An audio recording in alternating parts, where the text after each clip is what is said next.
Au milieu de l'immensité de la mer tropicale se trouve une île volcanique que peu de gens osent fouler.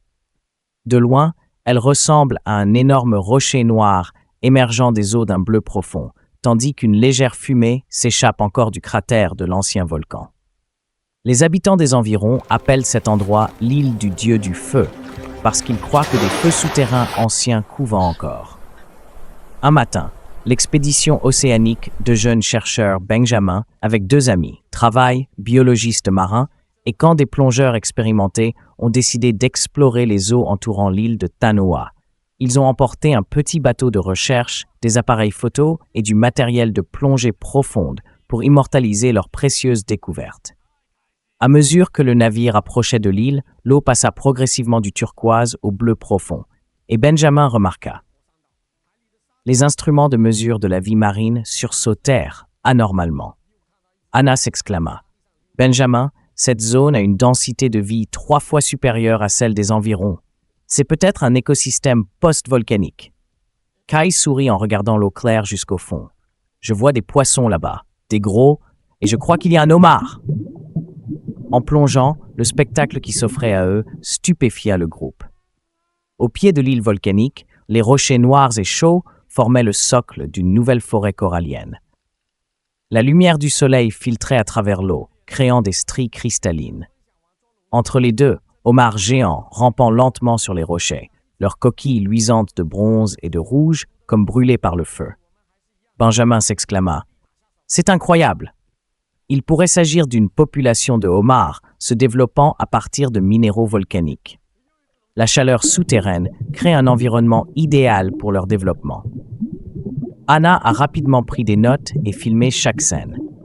Elle a découvert d'autres espèces de poissons étranges, jamais observées auparavant. Poissons d'argent, corps élancés, se déplaçant en groupe comme des bandes de lumière mouvantes. Poisson corail rouge possède une couche de peau épaisse spéciale, contenant des niveaux élevés d'acides gras oméga 3.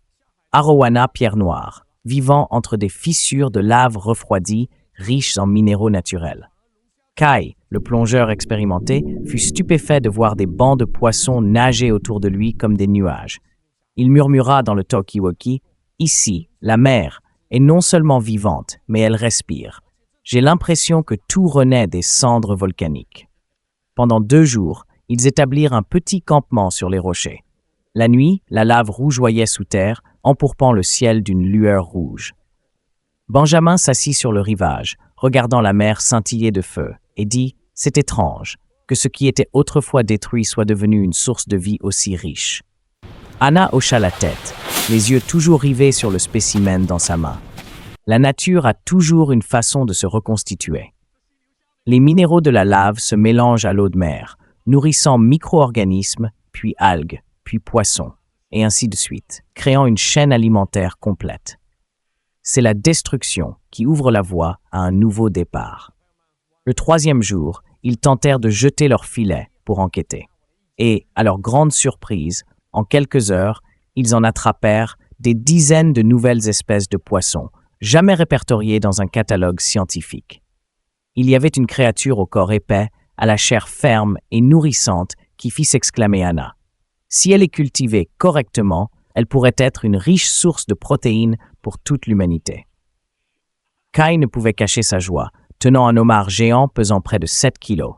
Et ceci est définitivement le meilleur dîner de cette île volcanique. Le groupe décida d'essayer de le cuisiner. L'odeur des homards grillés mêlée à la brise marine rendait le spectacle magique. Benjamin dit par-dessus le bruit des vagues.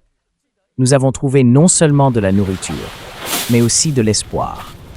La vie finit toujours par revenir, même dans les environnements les plus hostiles. Après le voyage, ils ont rapporté des centaines d'échantillons biologiques et ont publié les résultats de leurs recherches auprès de la communauté scientifique internationale. L'île du Dieu du Feu est reconnue comme une zone spéciale de biorégénération, où l'équilibre entre destruction et régénération crée l'écosystème le plus unique de la planète. La nature ne nous nourrit pas seulement, elle nous apprend aussi à nous relever après la destruction. Chaque volcan éteint est le symbole d'une nouvelle vie.